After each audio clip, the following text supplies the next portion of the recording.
Hello friends, स्वागत है आप सबका मेरे यूट्यूब चैनल पर। आज मैं आपके लिए एक कहानी लेकर आई हूँ, मुंशी प्रेमचंद जी की रचना धिक्कार। अनाथ और विधवा मानी के लिए जीवन में अब रोने का दूसरा अवलंब न था। वह 5 वर्ष की थी जब पिता का देहांत हो गया। माता ने किसी तरह उसका पालन किया। 16 वर्ष की अवस्था में मोहल्ले वालों की मदद से उसका विवाह भी हो गया, पर साल के अंदर ही माता और पति दोनों विदा हो गए। इस विपत्ति में उसे अपने चचा वंशीधर के सिवा और कोई नजर न आया जो उसे आश्रय देता। वंशीधर ने अब तक जो व्यवहार किया था उससे यह आशा न हो सकती थी कि वहाँ वह शांति से रह सकेगी, पर वह सब कुछ सहने और सब कुछ करने को तैयार थी। वह गाली, झिड़की, मारपीट सब सह लेगी। कोई उस पर संदेह तो ना करेगा, उस पर मिथ्या लांछन तो ना लगेगा। शोहदों और लुच्चों से उसकी रक्षा होती रहेगी। वंशीधर को कुल मर्यादा की कुछ चिंता हुई। मानी की याचनाओं को अस्वीकार न कर सके, लेकिन 2-4 महीने में ही मानी को मालूम हो गया कि इस घर में बहुत दिनों तक उसका निबाह न होगा। वह घर का सारा काम करती, इशारों पर नाचती, सबको खुश करने की कोशिश करती, पर न जाने क्यों चचा और चची दोनों उससे जलते रहते। उसके आते ही मेहरी अलग कर दी गई। नहलाने धुलाने के लिए एक लौंडा था, उसे भी जवाब दे दिया गया। पर मानी से इतना उबार होने पर भी चचा और चची न जाने क्यों उससे मुंह फुलाए रहते। कभी चचा घुड़कियां जमाते, कभी चची कोसती। यहाँ तक कि उसकी चचेरी बहन ललिता भी बात बात पर उसे गालियाँ देती। घर भर में केवल उसके चचेरे भाई गोकुल को ही उससे थोड़ी सहानुभूति थी। उसी की बातों में कुछ स्नेह का परिचय मिलता था। वह अपनी माता का स्वभाव जानता था। अगर वह उसे समझाने की चेष्टा करता या खुल्लम खुल्ला मानी का पक्ष लेता तो मानी को एक घड़ी इस घर में रहना कठिन हो जाता। इसलिए उसकी सहानुभूति मानी को दिलासा देने तक ही रह जाती। वह कहता, बहन मुझे कहीं नौकर हो जाने दो, फिर तुम्हारे कष्टों का अंत हो जाएगा। तब देखूंगा कौन तुम्हें तिरछी निगाहों से देखता है। जब तक पढ़ता हूँ तभी तक तुम्हारे बुरे दिन हैं। मानी ये स्नेह में डूबी बात सुनकर पुलकित हो जाती। उसका रोआ रोआ गोकुल को आशीर्वाद देने लगता। आज ललिता का विवाह है। सवेरे से ही मेहमानों का आना जाना शुरू हो गया। गहनों की झनकार से घर गूंज रहा है। मानी भी मेहमानों को देख देख कर खुश हो रही है। उसकी देह पर कोई आभूषण नहीं है, ना उसे सुंदर कपड़े दिए गए हैं, फिर भी उसका मुख प्रसन्न है। आधी रात हो गई। विवाह का मुहूर्त निकट आ गया था। जनवासे से चढ़ावे की चीज़ें आईं। सभी औरतें उत्सुक होकर उन चीज़ों को देखने लगीं। ललिता को आभूषण पहनाए जाने लगे। मानी के हृदय में बड़ी इच्छा हुई कि जाकर वधू को देखे। अभी कल जो बालिका थी उसे आज वधू वेश में देखने की इच्छा न रोक सकी। वह मुस्कुराती हुई कमरे में घुसी। सहसा उसकी चाची ने झिड़क कर कहा, तुझे यहाँ किसने बुलाया था? निकल जा यहाँ से। मानी ने बड़ी बड़ी यातनाएं सही थी, पर आज की यह झिड़की उसके हृदय में बाण की तरह चुभ गई। उसका मन उसे धिक्कारने लगा। तेरे छिछोरेपन का यही पुरस्कार है। यहाँ सुहागिनों के बीच में तेरे आने की क्या ज़रूरत थी? वह खिसियाई हुई कमरे से निकली और एकांत में बैठकर रोने के लिए ऊपर जाने लगी। सहसा जीने पर उसकी इंद्रनाथ से मुठभेड़ हो गई। इंद्रनाथ गोकुल का सहपाठी और परम मित्र था। वह भी न्योते में आया हुआ था। इस वक्त गोकुल को खोजने के लिए ऊपर आया था। मानी को वह 2 बार देख चुका था और यह भी जानता था यहाँ उसके साथ बड़ा दुर्व्यवहार किया जाता है। चाची की बातों की भनक उसके कान में पड़ गई थी। मानी को ऊपर जाते देख वह उसके चित्त का भाव समझ गया। उसे सांत्वना देने के लिए ऊपर आया, मगर द्वार भीतर से बंद था। उसने किवाड़ की ओट से भीतर झांका। मानी मेज के पास खड़ी रो रही थी। उसने धीरे से कहा, मानी द्वार खोल दो। मानी उसकी आवाज़ सुनकर कोने में छिप गई और गंभीर स्वर में बोली, क्या काम है? इंद्रनाथ ने गदगद स्वर में कहा, तुम्हारे पैरों पड़ता हूँ मानी, द्वार खोल दो। यह स्नेह में डूबा हुआ विनय मानी के लिए अभूतपूर्व था। इस निर्दय संसार में कोई उससे ऐसे विनती भी कर सकता है, इसकी उसने स्वप्न में भी कल्पना न की थी। मानी ने कांपते हुए हाथों से द्वार खोल दिया। इंद्रनाथ झपटकर कमरे में घुसा। देखा कि छत से पंखे के कड़े से एक रस्सी लटक रही है उसका हृदय कांप उठा। उसने तुरंत जेब से चाकू निकालकर रस्सी काट दी और बोला, क्या करने जा रही थी मानी? जानती हो इस अपराध का क्या दंड है? मानी ने गर्दन झुकाकर कहा, इस दंड से कोई और दंड कठोर हो सकता है? जिसकी सूरत से लोगों को घृणा है, उसे मरने के लिए भी अगर कठोर दंड दिया जाए तो मैं यही कहूँगी, ईश्वर के दरबार में न्याय नाम की कोई चीज़ नहीं। तुम मेरी दशा का अनुभव नहीं कर सकते। इंद्रनाथ की आंखें सजल हो गई। मानी की बातों में कितना कठोर सत्य भरा हुआ था। बोला, सदा ये दिन नहीं रहेंगे मानी। अगर तुम यह समझ रही हो कि संसार में तुम्हारा कोई नहीं है तो यह तुम्हारा भ्रम है। संसार में कम से कम एक मनुष्य ऐसा है जिसे तुम्हारे प्राण अपने प्राणों से भी ज़्यादा प्यारे हैं। सहसा गोकुल आता हुआ दिखाई दिया। मानी कमरे से निकल गई। इंद्रनाथ के शब्दों ने उसके मन में एक तूफान सा उठा दिया। उसका क्या आशय है यह उसकी समझ में ना आया। फिर भी उसे अपना जीवन सार्थक महसूस हो रहा था। उसके अंधकारमय जीवन में एक प्रकाश का उदय हो गया। इंद्रनाथ को वहाँ बैठे और मानी को कमरे से जाते देख गोकुल को कुछ खटक गया। उसकी त्योरियां बदल गईं।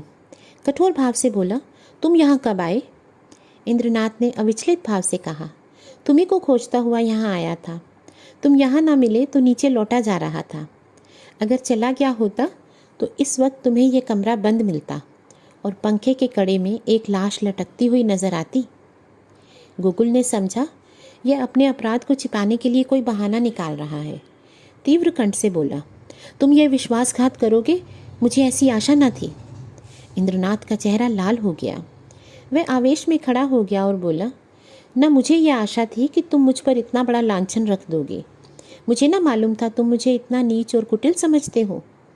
मानी तुम्हारे लिए तिरस्कार की वस्तु हो, मेरे लिए श्रद्धा की वस्तु है और रहेगी। मुझे तुम्हारे सामने अपनी सफाई देने की ज़रूरत नहीं है, लेकिन मानी मेरे लिए उससे कहीं पवित्र है जितनी तुम समझते हो। मैं नहीं चाहता था इस वक्त तुमसे ये बातें कहूँ, इसके लिए और अनुकूल परिस्थितियों की राह देख रहा था, लेकिन अब मामला आ पड़ने पर कहना ही पड़ रहा है। मैं यह तो जानता था कि मानी का तुम्हारे घर में कोई आदर नहीं, लेकिन तुम लोग उसे इतना नीच और त्याज्य समझते हो, ये आज तुम्हारी माताजी की बातें सुनकर मालूम हुआ। केवल इतनी सी बात के लिए कि वह चढ़ावे के गहने देखने चली गई थी, तुम्हारी माता ने उसे इस बुरी तरह से झिड़का जैसे कोई कुत्ते को भी न झिड़केगा। तुम कहोगे इसमें मैं क्या करूं? मैं कर ही क्या सकता हूं? जिस घर में एक अनाथ स्त्री पर इतना अत्याचार हो, उस घर का पानी पीना भी हराम है। अगर तुमने अपनी माता को पहले ही दिन समझा दिया होता तो यह नौबत ना आती। तुम इस इल्ज़ाम से बच नहीं सकते। तुम्हारे घर में आज उत्सव है। मैं तुम्हारे माता पिता से कुछ बातचीत नहीं कर सकता, लेकिन तुम्हें कहने में संकोच नहीं कि मानी को मैं अपनी जीवन सहचरी बनाकर अपने को धन्य समझूंगा। मैंने समझा था अपना कोई ठिकाना करके तब यह प्रस्ताव करूंगा, पर मुझे भय है कि और विलम्ब करने में शायद मानी से हाथ धोना पड़े। इसलिए तुम्हें और तुम्हारे घर वालों को चिंता से मुक्त करने के लिए मैं आज ही यह प्रस्ताव किए देता हूँ। गोकुल के हृदय में इंद्रनाथ के प्रति ऐसी श्रद्धा कभी ना हुई थी। उस पर ऐसा संदेह करके वह बहुत ही लज्जित हुआ। उसने यह भी अनुभव किया कि माता के भय से मैं मानी के विषय में तटस्थ रहकर कायरता का दोषी हुआ हूँ। यह केवल कायरता थी और कुछ नहीं। कुछ छेमता हुआ बोला, अगर अम्मा ने मानी को इस बात पर झिड़का तो वह उनकी मूर्खता है। मैं उनसे अवसर मिलते ही पूछूंगा। इंद्रनाथ बोला, अब पूछने पाछने का समय निकल गया। मैं चाहता हूँ तुम मानी से इस विषय पर सलाह करके मुझे बता दो। मैं नहीं चाहता कि वह अब एक क्षण भी यहाँ रहे। मुझे आज मालूम हुआ कि वह गर्विणी प्रकृति की स्त्री है, और सच पूछो तो मैं उसके स्वभाव पर मुक्त हो गया हूँ। ऐसी स्त्री अत्याचार नहीं सह सकती। गोकुल ने डरते डरते कहा, लेकिन तुम्हें मालूम है वह विधवा है। जब हम किसी के हाथों अपना असाधारण हित होते देखते हैं तो हम अपनी सारी बुराइयां उसके सामने खोल कर रख देते हैं। हम उसे दिखाना चाहते हैं कि हम उसकी कृपा के सर्वथा योग्य नहीं हैं। इंद्रनाथ ने मुस्कुराकर कहा, जानता हूँ, सुन चुका हूँ, इसलिए तुम्हारे बाबूजी से कुछ कहने का मुझे अब तक साहस नहीं हुआ, लेकिन ना जानता तो भी इसका मेरे निश्चय पर कोई असर ना पड़ता। मानी विधवा ही नहीं, अछूत हो, उससे भी गई बीती। अगर कुछ हो सकती है वो भी हो, फिर भी मेरे लिए वह रमणी रत्न है।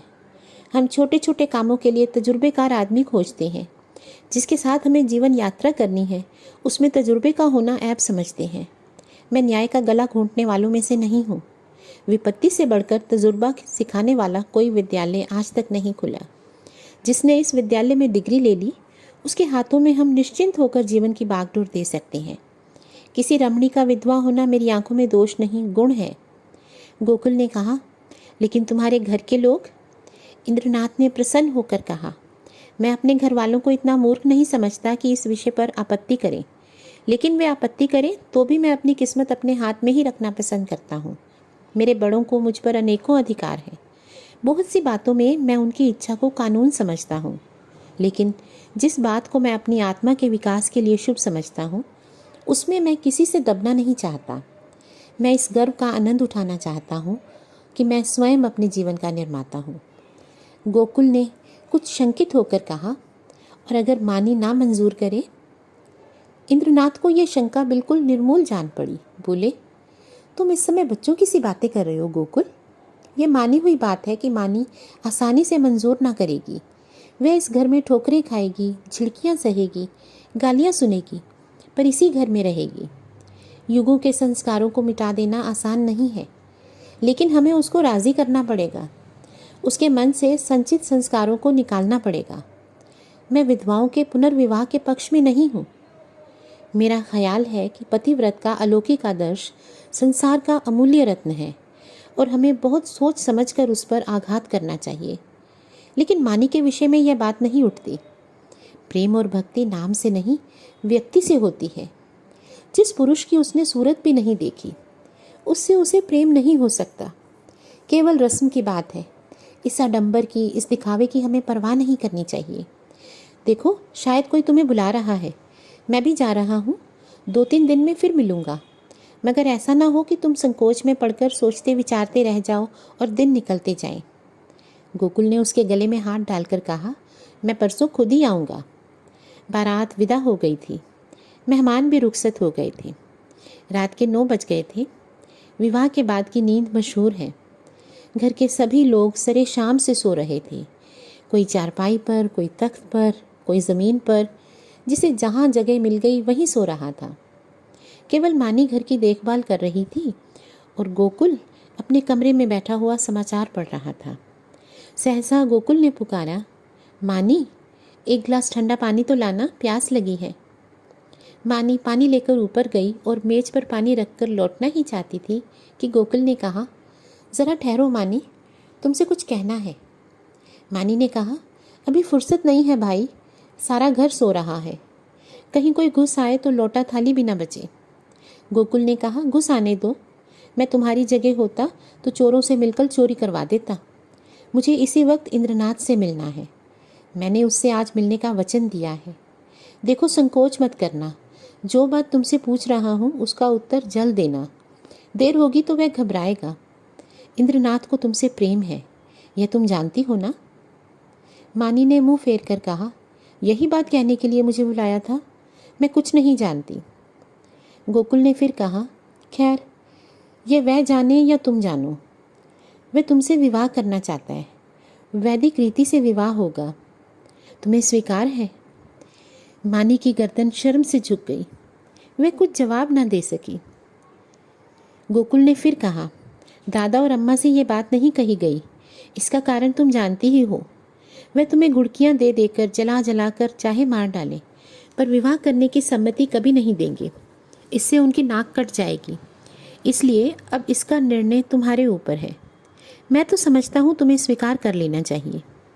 इंद्रनाथ तुमसे प्रेम करता ही है। यूँ भी निष्कलंक चरित्र का आदमी और बला का दिलेर है। भय तो उससे छू भी नहीं गया। तुम्हें सुखी देखकर मुझे सच्चा आनंद होगा। मानी के हृदय में एक वेग उठ रहा था, मगर मुंह से आवाज़ न निकली। गोकुल ने अब की खींच कर कहा, देखो मानी, ये चुप रहने का समय नहीं है। क्या सोचती हो? मानी ने कांपते स्वर में कहा, हाँ। गोकुल के हृदय का बोझ हल्का हो गया। मुस्कुराने लगा। मानी शर्म के मारे वहाँ से भाग गई। शाम को गोकुल ने अपनी माँ से कहा, अम्मा, इंद्रनाथ के घर आज कोई उत्सव है। उसकी माता अकेली घबरा रही थी कि कैसे सब काम होगा। मैंने कहा, मैं मानी को कल भेज दूंगा। तुम्हारी आज्ञा हो तो मानी को पहुंचा दूं? कल परसों तक चली आएगी। मानी उसी वक्त वहां आ गई। गोकुल ने कनखियों से उसकी ओर ताका। मानी लज्जा से गड़ गई। भागने का रास्ता ना मिला। माँ ने कहा, मुझसे क्या पूछते हो, वह जाए तो ले जाओ। गोकुल ने मानी से कहा, कपड़े पहनकर तैयार हो जाओ, तुम्हें इंद्रनाथ के घर चलना है। मानी ने आपत्ति की, मेरा जी अच्छा नहीं है, मैं न जाऊंगी। गोकुल की माँ ने कहा, चली क्यों नहीं जाती, वहाँ क्या कोई पहाड़ खोदना है। मानी एक सफ़ेद साड़ी पहनकर तांगे पर बैठी तो उसका हृदय कांप रहा था और बार बार आंखों में आंसू भर आते थे। उसका हृदय बैठा जा रहा था, मानो नदी में डूबने जा रही हो। तांगा कुछ दूर निकल गया तो उसने गोकुल से कहा, भैया मेरा जी न जाने कैसा हो रहा है, घर चलो, तुम्हारे पैर पड़ती हूँ। गोकुल ने कहा, तू पागल है, वहाँ सब लोग तेरी राह देख रहे हैं और तू कहती है लौट चलो। मानी बोली, मेरा मन कहता है कोई अनिष्ट होने वाला है। और गोकुल कहता है, मेरा मन कहता है तू रानी बनने वाली है। मानी बोली, 10-5 दिन ठहर क्यों नहीं जाते, कह देना मानी बीमार है। तो गोकुल बोला, पागलों सी बातें मत करो। मानी बोली, लोग कितना हंसेंगे। तो गोकुल ने कहा, मैं शुभ कार्य में किसी की हंसी की परवाह नहीं करता। मानी फिर बोली, अम्मा तुम्हें घर में ना घुसने देगी, मेरे कारण तुम्हें भी झिड़कियाँ मिलेंगी। इस पर गोकुल बोला, इसकी कोई परवाह नहीं, उनकी तो ये आदत ही है। तांगा पहुंच गया। इंद्रनाथ की माता विचारशील महिला थी। उन्होंने आकर वधू को उतारा और भीतर ले गई। गोकुल वहाँ से घर चला तो 11 बज रहे थे। एक ओर तो शुभ कार्य के पूरा होने का आनंद था और दूसरी ओर भय था कि कल मानी ना मानी तो लोगों को क्या जवाब दूंगा। उसने निश्चय किया, चलकर साफ साफ कह दूं, छिपाना व्यर्थ है। आज नहीं तो कल, कल नहीं तो परसों सब कुछ कहना ही पड़ेगा। आज ही क्यों ना कह दूं। यह निश्चय करके वह घर में दाखिल हुआ। माता ने किवाड़ खोलते हुए कहा, इतनी रात तक क्या करने लगे, उसे भी क्यों ना लेते आए, कल सवेरे चौका बर्तन कौन करेगा। गोकुल ने सिर झुकाकर कहा, वह तो अब शायद लौट कर ना आए अम्मा, उसके वहीं रहने का प्रबंध हो गया है। माता ने आंखें फाड़कर कहा, क्या बकता है, भला वह वहाँ कैसे रहेगी। तो गोकुल ने कहा, इंद्रनाथ से उसका विवाह हो गया है। माता मानो आकाश से गिर पड़ी। उन्हें कुछ सुध ही ना रही कि मुंह से क्या निकल रहा है। कुलंगार, भड़वा, हरामजादा, न जाने क्या क्या कहा। यहाँ तक कि गोकुल का धैर्य चरम सीमा का उल्लंघन कर गया। उसका मुंह लाल हो गया, त्योरियां चढ़ गईं और बोला, अम्मा बस करो, अब मुझ में इससे ज़्यादा सुनने का सामर्थ्य नहीं है। अगर मैंने कोई अनुचित कर्म किया होता तो आपकी जूतियाँ खाकर भी सिर ना उठाता, मगर मैंने कोई अनुचित कार्य नहीं किया। मैंने वही किया जो ऐसी दशा में मेरा कर्तव्य था, जो हर एक भले आदमी को करना चाहिए। तुम मूर्खा हो, तुम्हें नहीं मालूम कि समय की क्या प्रगति है। इसीलिए अब तक मैंने धैर्य के साथ तुम्हारी गालियाँ सुनी। तुमने और मुझे दुख के साथ कहना पड़ता है कि पिताजी ने भी मानी के जीवन को नारकीय बना रखा था। तुमने उसे ऐसी ऐसी ताड़नाएं दी जो कोई अपने शत्रु को भी न देगा। इसीलिए ना कि वह तुम्हारी आश्रित थी, इसीलिए ना कि वह अनाथ थी। अब वह तुम्हारी गालियाँ खाने ना आवेगी। जिस दिन तुम्हारे घर विवाह का उत्सव हो रहा था, तुम्हारे एक कठोर वाक्य से आहत होकर वह आत्महत्या करने जा रही थी। इंद्रनाथ उस समय ऊपर ना पहुंच जाते तो आज हम तुम सारा घर हवालात में बैठा होता। माता ने आंखें मटकाकर कहा, आहा कितना सपूत बेटे हो तुम कि सारे घर को संकट से बचा लिया। क्यों ना हो, अभी बहन की बारी है। कुछ दिनों में मुझे ले जाकर किसी के गले बांध आना, फिर तुम्हारी चांदी हो जाएगी। ये रोजगार सबसे अच्छा है, पढ़ लिख कर क्या करोगे।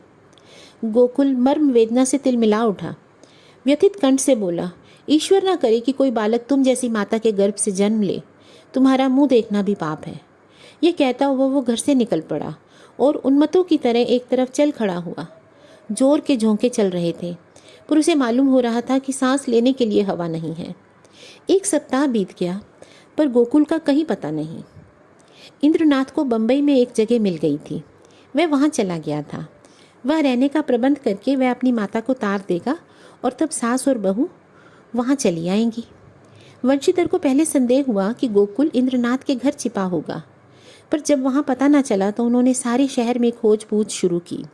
जितने मिलने वाले मित्र, स्नेही, संबंधी थे, सभी के घर गए, पर सब जगह से साफ जवाब आया। दिन भर दौड़ धूप कर शाम को घर आते तो स्त्री को आड़े हाथों लेते और कोसो लड़के को, पानी पी पी कर कोसो, ना जाने तुम्हें कभी बुद्धि आएगी भी कि नहीं। गई थी चुड़ैल जाने देती, एक बोझ सिर से टला, एक मेहरी रख लो काम चल जाएगा। जब वह ना थी तो क्या घर भूखों मरता था। विधवाओं के पुनर्विवाह चारों तरफ तो हो रहे हैं, ये कोई अनहोनी बात नहीं है। हमारे बस की बात होती तो विधवा विवाह के पक्षपातियों को देश से निकाल देते, शाप देकर जला देते, लेकिन यह हमारे बस की बात नहीं। फिर तुमसे इतना भी ना हो सका मुझसे तो पूछ लेती, मैं जो उचित समझता करता। क्या तुमने समझा था मैं दफ्तर से आऊँगा ही नहीं, वहीं मेरी अंत्येष्टि हो जाएगी? बस लड़के पर टूट पड़ी, अब रोवो खूब दिल खोलकर। संध्या हो गई थी। वंशीधर स्त्री को फटकारे सुनाकर द्वार पर उद्वेग की दशा में टहल रहे थे। रह रहकर मानी पर क्रोध आता था। इसी राक्षसी के कारण मेरे घर का सर्वनाश हुआ। न जाने किस बुरी साइत में आई कि घर को मिटाकर छोड़ा। वह न आई होती तो आज यह बुरे दिन क्यों देखने पड़ते। कितना होनहार, कितना प्रतिभाशाली लड़का था, न जाने कहाँ गया। एकाएक एक बुढ़िया उसके समीप आई और बोली, बाबू साहब ये खत लाई हूँ, ले लीजिए। वंशीधर ने लपक कर बुढ़िया के हाथ से पत्र ले लिया। उनकी छाती आशा से धक धक करने लगी। गोकुल ने शायद पत्र लिखा हो। अंधेरे में कुछ न सूझा। पूछा, कहाँ से आई है? बुढ़िया ने कहा, वह जो बाबू हुस्नेगंज में रहते हैं, जो बम्बई में नौकर हैं, उन्हीं की बहू ने भेजा है। वंशीधर ने कमरे में जाकर लैंप जलाया और पत्र पढ़ने लगे। मानी का खत था। लिखा था, पूज्य चाचा जी, अभागिनी मानी का प्रणाम स्वीकार कीजिए। मुझे यह जानकर अत्यंत दुख हुआ कि गोकुल भैया कहीं चले गए और अब तक उनका पता नहीं है। मैं ही इसका कारण हूँ। यह कलंक मेरे ही मुख पर लगना था, वह भी लग गया। मेरे कारण आपको इतना शोक हुआ, इसका मुझे दुख है, मगर भैया आवेंगे अवश्य, इसका मुझे विश्वास है। मैं इसी 9 बजे वाली गाड़ी से बम्बई जा रही हूँ। मुझसे जो कुछ अपराध हुआ उसे क्षमा कीजिए और चाची से मेरा प्रणाम कहिएगा। मेरी ईश्वर से यही प्रार्थना है कि शीघ्र ही गोकुल भैया सकुशल घर लौट आवें। ईश्वर की इच्छा हुई तो भाई के विवाह में आपके चरणों के दर्शन करूंगी। वंशीधर ने पत्र को फाड़कर पुर्जे पुर्जे कर डाला। घड़ी में देखा तो 8 बज रहे थे। तुरंत कपड़े पहने और सड़क पर आकर इक्का किया और स्टेशन चले। बम्बई मेल प्लेटफॉर्म पर खड़ी थी। मुसाफिरों में भगदड़ मची हुई थी। खोमचे वालों की चीख पुकार से कान में पड़ी आवाज़ न सुनाई देती थी। गाड़ी छूटने में थोड़ी सी देर थी। मानी और उसकी सास एक जनाने कमरे में बैठी हुई थी। मानी सजल नेत्रों से सामने ताक रही थी। अतीत चाहे दुखद ही क्यों ना हो, उसकी स्मृतियाँ मधुर होती हैं। मानी आज बुरे दिनों को स्मरण करके दुखी हो रही थी। गोकुल से अब ना जाने कब भेंट होगी। चाचा जी आ जाते तो उनके दर्शन कर लेती। कभी कभी बिगड़ते थे तो क्या, उसके भले के लिए ही तो डांटते थे। वह आवेंगे नहीं। अब तो गाड़ी छूटने में थोड़ी ही देर है, कैसे आवें? समाज में हलचल ना मच जाएगी। भगवान की इच्छा होगी तो अब की जब आऊँगी तो ज़रूर उनके दर्शन करूँगी। एकाएक उसने लाला वंशीधर को आते देखा। वह गाड़ी से निकलकर बाहर खड़ी हो गई और चाचा जी की ओर बढ़ी। चरणों पर गिरना चाहती थी कि वह पीछे हट गए और आंखें निकाल कर बोले, मुझे मत छू, दूर रह, अभागिनी कहीं की। मुँह में कालिख लगाकर मुझे पत्र लिखती है। तुझे मौत भी क्यों नहीं आती? तूने मेरे कुल का सर्वनाश कर दिया। आज गोकुल का पता नहीं है। तेरे कारण मैं घर से निकला और तू अभी तक मेरी छाती पर मूंग दलने को बैठी है। तेरे लिए क्या गंगा में पानी नहीं है? मैं तुझे ऐसी कुलटा, ऐसी हरजाई समझता तो पहले ही दिन तेरा गला घोंट देता। अब मुझे अपनी भक्ति दिखलाने चली है। तेरे जैसे पापियों का मरना ही अच्छा है, पृथ्वी का बोझ कम हो जाएगा। प्लेटफॉर्म पर सैकड़ों आदमियों की भीड़ लग गई थी और वंशीधर निर्लज भाव से गालियों की बौछार कर रहे थे। किसी की समझ में ना आता था क्या माजरा है, पर मन से सब लाला को धिक्कार रहे थे। मानी पाषाण मूर्ति के समान खड़ी थी, मानो वहीं जम गई हो। उसका सारा अभिमान चूर चूर हो गया। ऐसा जी चाहता था धरती फट जाए और मैं समा जाऊं। कोई वज्र गिरकर उसके जीवन, अधम जीवन का अंत कर दे। इतने आदमियों के सामने उसका पानी उतर गया। उसकी आंखों में पानी की एक बूंद ना निकली, हृदय में आंसू न थे। उसकी जगह एक दावानल सा दहक रहा था, जो मानो वेग से मस्तिष्क की ओर बढ़ता जाता है। संसार में कौन इतना अधम होगा? सास ने पुकारा, बहू अंदर आ जाओ। गाड़ी चली तो माता ने कहा, ऐसा बेशर्म आदमी नहीं देखा। मुझे तो क्रोध आ रहा था कि उसका मुंह नोच लूं। मानी ने सिर ऊपर ना उठाया। माता फिर बोली, ना जाने इन सड़ियलों को बुद्धि कब आएगी। अब तो मरने के दिन भी आ गए। पूछो तेरा लड़का भाग गया तो हम क्या करें? अगर ऐसे पापी ना होते तो यह वज्री क्यों गिरता? मानी ने फिर भी मुंह ना खोला। शायद उसे कुछ सुनाई ही ना दे रहा हो, शायद उसे अपने अस्तित्व का ज्ञान भी ना था। वह टकटकी लगाए खिड़की की ओर ताक रही थी। उस अंधकार में उसे जाने क्या सूझ रहा था। कानपुर आया? माता ने पूछा। बेटी कुछ खाओगी? थोड़ी सी मिठाई खा लो, 10 कब के बज गए। मानी ने कहा, अभी तो भूख नहीं है अम्मा, फिर खा लूँगी। माता जी सोई। मानी भी लेटी, पर चचा की वह सूरत आंखों के सामने खड़ी थी और उनकी बातें कानों में गूंज रही थीं। मैं कितनी नीच हूँ, ऐसी पतित कि मेरे मर जाने से पृथ्वी का भार हल्का हो जाएगा। क्या कहा था? तू अपने माँ बाप की बेटी है तो फिर मुंह मत दिखाना। ना दिखाऊंगी। जिस मुंह पर ऐसी कालिमा लगी हुई है उसे किसी को दिखाने की इच्छा नहीं है। गाड़ी अंधकार को चीरती चली जा रही थी। मानी ने अपना ट्रंक खोला और अपने आभूषण निकालकर उसमें रख दिए। फिर इंद्रनाथ का चित्र निकालकर उसे देर तक देखती रही। उसकी आंखों में गर्व की एक झलक सी दिखाई दी। उसने तस्वीर रख दी और अपने आप से बोली, नहीं नहीं, मैं तुम्हारे जीवन को कलंकित नहीं कर सकती। तुम देव तुल्य हो, तुमने मुझ पर दया की है। मैं अपने पूर्व संस्कारों का प्रायश्चित कर रही थी, तुमने मुझे उठाकर हृदय से लगा लिया। लेकिन मैं तुम्हें कलंकित नहीं करूँगी। तुम्हें मुझसे प्रेम है, तुम मेरे लिए अनादर, अपमान, निंदा सब सह लोगे, पर मैं तुम्हारे जीवन का भार न बनूंगी। गाड़ी अंधकार को चीरती चली जा रही थी। मानी आकाश की ओर इतनी देर तक देखती रही कि सारे तारे अदृश्य हो गए। उस अंधकार में उसे अपनी माता का स्वरूप दिखाई दिया, ऐसा उज्जवल, ऐसा प्रत्यक्ष कि उसने चौंक कर आंखें खोल लीं। ना जाने कितनी रात गुजर चुकी थी। दरवाज़ा खुलने की आहट से माताजी की आंखें खुल गईं।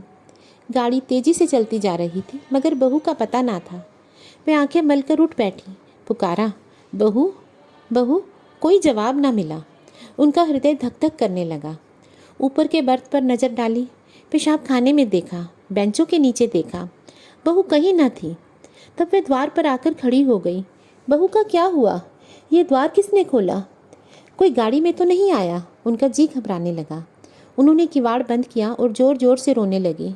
किससे पूछें? डाक गाड़ी अपना जाने कितनी देर में रुकेगी। कहती थी बहू मर्दानी गाड़ी में बैठी, पर मेरा कहना ना माना। कहने लगी, अम्मा जी आपको सोने की तकलीफ़ होगी, यही आराम दे गई। सहसा उसे खतरे की जंजीर याद आई। उसने ज़ोर ज़ोर से कई बार जंजीर खींची। कई मिनट के बाद गाड़ी रुकी। गार्ड आया। पड़ोस के कमरे से 2-4 आदमी और भी आए। फिर लोगों ने सारा कमरा तलाश किया। नीचे तख्ते को ध्यान से देखा, रक्त का कोई चिन्ह न था। असबाब की जांच की, बिस्तर, संदूक, संदूकची, बर्तन सब मौजूद थे। ताले भी सब बंद थे। कोई चीज़ गायब ना थी। अगर बाहर से कोई आदमी आता तो चलती गाड़ी से जाता कहाँ? एक स्त्री को लेकर गाड़ी से कूद जाना असंभव था। सब लोग इन लक्षणों से इसी नतीजे पर निकले कि मानी द्वार खोलकर बाहर झांकने लगी होगी और मुठियाँ हाथ से छूट जाने के कारण गिर पड़ी होगी। गार्ड भला आदमी था। उसने नीचे उतरकर 1 मील तक सड़क के दोनों ओर तलाश किया। मानी का कोई निशान ना मिला। रात को इससे ज़्यादा और क्या किया जा सकता था? माताजी को कुछ लोग आग्रहपूर्वक एक मर्दाने डिब्बे में ले आए। यह निश्चय हुआ कि माताजी अगले स्टेशन पर उतर पड़े और सवेरे इधर उधर दूर तक की देखभाल की जाए। विपत्ति में हम पर मुखापेक्षी हो जाते हैं। माताजी कभी इसका मुंह देखती, कभी उसका। उनकी याचना से भरी हुई आंखें मानो सबसे कह रही थी, कोई मेरी बच्ची को खोज क्यों नहीं लाता? हाय, अभी तो बेचारी की चुंदरी भी मैली ना हुई थी। कैसे कैसे साधुओं और अरमानों से भरी पति के पास जा रही थी। कोई उस दुष्ट वंशीधर के पास जाकर कहता क्यों नहीं, ले तेरी मनोभिलाषा पूरी हो गई, जो तू चाहता था वह पूरा हो गया। क्या अब भी तेरी छाती नहीं जुड़ाती? वृद्धा बैठी रो रही थी और गाड़ी अंधकार को चीरती चली जा रही थी। रविवार का दिन था। संध्या समय इंद्रनाथ 2-3 मित्रों के साथ अपने घर की छत पर बैठा हुआ था। आपस में हास परिहास हो रहा था। मानी का आगमन इस परिहास का विषय था। एक मित्र बोले, क्यों इंद्र, तुमने तो वैवाहिक जीवन का कुछ अनुभव किया है, हमें क्या सलाह देते हो? बनाएं कहीं घोंसला या यूं ही डालियों पर बैठे बैठे दिन काटें? पत्र पत्रिकाओं को देखकर तो यही मालूम होता है कि वैवाहिक जीवन और नरक में कुछ थोड़ा सा ही अंतर है। इंद्रनाथ ने मुस्कुराकर कहा, यह तो तकदीर का खेल है भाई, 16 आने तकदीर का। अगर एक दशा में वैवाहिक जीवन नरक तुल्य है तो दूसरी दशा में स्वर्ग से कम नहीं। दूसरे मित्र बोले, इतनी आज़ादी तो भला कहाँ रहेगी। इंद्रनाथ ने कहा, इतनी क्या, इसका शतांश भी न रहेगी। अगर तुम रोज़ सिनेमा देखकर 12 बजे लौटना चाहते हो और 9 बजे सोकर उठना चाहते हो और दफ्तर से 4 बजे लौटकर ताश खेलना चाहते हो तो तुम्हें विवाह करने से कोई सुख ना होगा। जो हर महीने सूट बनवाते हो तब शायद साल भर में भी ना बनवा सको। श्रीमती जी तो आज रात की गाड़ी से आ रही हैं। तो वो बोले, हाँ, मेल से। मेरे साथ चलकर उन्हें रिसीव करोगे ना। तो मित्रगण बोले, यह भी कोई पूछने की बात है। अब घर कौन जाता है, मगर कल दावत खिलानी पड़ेगी। सहसा तार के चपरासी ने आकर इंद्रनाथ के हाथ में तार का लिफाफा रख दिया। इंद्रनाथ का चेहरा खिल उठा, झट तार खोलकर पढ़ने लगा। एक बार पढ़ते ही उसका हृदय धक हो गया, सांस रुक गई, सिर घूमने लगा, आंखों की रोशनी लुप्त हो गई, जैसे विश्व पर काला पर्दा पड़ गया हो। उसने तार को मित्रों के सामने फेंक दिया और दोनों हाथों से मुंह ढांपकर फूट फूट कर रोने लगा। दोनों मित्रों ने घबराकर तार उठा लिया और उसे पढ़ते ही हतबुद्धि से होकर दीवार की ओर ताकने लगे। क्या सोच रहे थे और क्या हो गया। तार में लिखा था, मानी गाड़ी से कूद पड़ी, उसकी लाश लालपुर से 3 मील पर पाई गई। मैं लालपुर में हूँ, तुरंत आओ। एक मित्र ने कहा, किसी शत्रु ने झूठी खबर न भेज दी हो। तो दूसरे मित्र बोले, हाँ, कभी कभी लोग शरारतें करते हैं। इंद्रनाथ ने शून्य नेत्रों से उसकी ओर देखा पर मुंह से कुछ न बोले। कई मिनट तीनों आदमी निर्वाक निस्पंद बैठे रहे। एकाएक इंद्रनाथ उठ खड़े हुए, बोले, मैं इसी गाड़ी से जाऊंगा। बम्बई से 9 बजे रात को गाड़ी छूटती थी। दोनों मित्रों ने चटपट बिस्तर आदि बांधकर तैयार कर दिया। एक ने बिस्तर उठाया, दूसरे ने ट्रंक। इंद्रनाथ ने चटपट कपड़े पहने और स्टेशन चले। निराशा आगे थी, आशा रोती हुई पीछे। 1 सप्ताह गुजर गया था। लाला वंशीधर दफ्तर से आकर द्वार पर बैठे ही थे कि इंद्रनाथ ने आकर प्रणाम किया। वंशीधर उसे देखकर चौंक पड़े।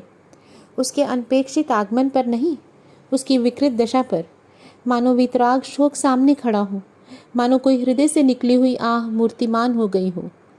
वंशीधर ने पूछा, तुम तो बम्बई चले गए थे ना। इंद्रनाथ ने जवाब दिया, जी हाँ, आज ही आया हूँ। वंशीधर ने तीखे स्वर में कहा, गोकुल को तो तुम ले ही बीते। इंद्रनाथ ने अपनी अंगूठी की ओर ताकते हुए कहा, वह मेरे घर पर है। वंशीधर के उदास मुख पर हर्ष का प्रकाश दौड़ गया। बोले, तो यहाँ क्यों नहीं आए। तुमसे उसकी भेंट कहाँ हुई, क्या बम्बई चला गया था। जी नहीं, कल मैं गाड़ी से उतरा तो स्टेशन पर मिल गए। तो जाकर लिवा लाओ ना, जो किया अच्छा किया। यह कहते हुए घर में दौड़े। एक क्षण में गोकुल की माता ने उसे अंदर बुलाया। वह अंदर गया तो माता ने उसे सिर से पांव तक देखा। तुम बीमार थे क्या भैया, चेहरा क्यों इतना उतरा हुआ है। गोकुल की माता ने पानी का लोटा रखकर कहा, हाथ मुंह धो लो बेटा। गोकुल है तो अच्छी तरह, कहाँ रहा इतने दिन। तब से सैकड़ों मन्नतें मान डाली, आया क्यों नहीं। इंद्रनाथ ने हाथ मुंह धोते हुए कहा, मैंने तो कहा था, लेकिन डर के मारे नहीं आते। और कहाँ था इतने दिन। कहते थे देहातों में घूमता रहा। तो क्या तुम अकेले बम्बई से आए हो। इंद्रनाथ ने कहा, जी नहीं, अम्मा भी आई हैं। गोकुल की माता ने कुछ सकुचा कर पूछा, मानी तो अच्छी तरह से है। इंद्रनाथ ने हंसकर कहा, जी हाँ, अब वह बड़े सुख से है, संसार के बंधनों से छूट गई। माता ने अविश्वास करके कहा, चल नटखट कहीं का, बेचारी को कोस रहा है, मगर इतनी जल्दी बम्बई से लौट क्यों आए। इंद्रनाथ ने मुस्कुराते हुए कहा, क्या करता। माताजी का तार बम्बई में मिला कि मानी ने गाड़ी से कूदकर प्राण दे दिए। वह लालपुर में पड़ी हुई थी, दौड़ा हुआ आया, वही दाह क्रिया की, आज घर चला आया। अब मेरा अपराध क्षमा कीजिए। वह और कुछ न कह सका, आंसुओं के वेग ने गला बंद कर दिया। जेब से एक पत्र निकालकर माता के सामने रखता हुआ बोला, उसके संदूक से यही पत्र मिला है। गोकुल की माता कई मिनट तक मरमाहत सी बैठी ज़मीन की ओर ताकती रही। शोक और उससे अधिक पश्चाताप ने उसके सिर को दबा रखा था। फिर पत्र उठाकर पढ़ने लगी, स्वामी, जब यह पत्र आपके हाथों में पहुंचेगा तब तक मैं इस संसार से विदा हो जाऊंगी। मैं बड़ी अभागन हूँ, मेरे लिए संसार में स्थान नहीं है। आपको भी मेरे कारण क्लेश और निंदा मिलेगी। मैंने सोचकर देखा और यही निश्चय किया, मेरे लिए मरना ही अच्छा है। मुझ पर आपने जो दया की थी उसके लिए आपको क्या प्रतिदान करूं? जीवन में मैंने कभी किसी वस्तु की इच्छा नहीं की, मगर मुझे दुख है कि आपके चरणों पर सिर रखकर मैं ना मर सकी। मेरी अंतिम याचना है कि मेरे लिए शोक ना कीजिएगा। ईश्वर आपको सदा सुखी रखे। माता जी ने पत्र रख दिया। आंखों से आंसू बहने लगे। बरामदे में वंशीधर निस्पंद खड़े थे, जैसे मानी लज्जानत उनके सामने खड़ी थी। सच में दोस्तों, इस कहानी का इतना दुखद अंत होगा कि मैंने भी नहीं सोचा था जब मैं ये कहानी शुरू में पढ़ रही थी। आज भी संसार में विधवा विवाह को अभिशाप माना जाता है। अगर कोई स्त्री विधवा हो जाती है तो इसमें उसका क्या दोष है? क्या उसे जीवन के सुख नहीं मिलने चाहिए? क्या उसका मन नहीं करता कि वो भी दूसरों की तरह अच्छा खाए, अच्छा पहने, अच्छा ओढ़े? क्यों वो दूसरों की गुलामी करते हुए अपना जीवन बिताए? तो दोस्तों, इस बारे में आपके क्या विचार हैं? आप कमेंट करके ज़रूर बताइएगा।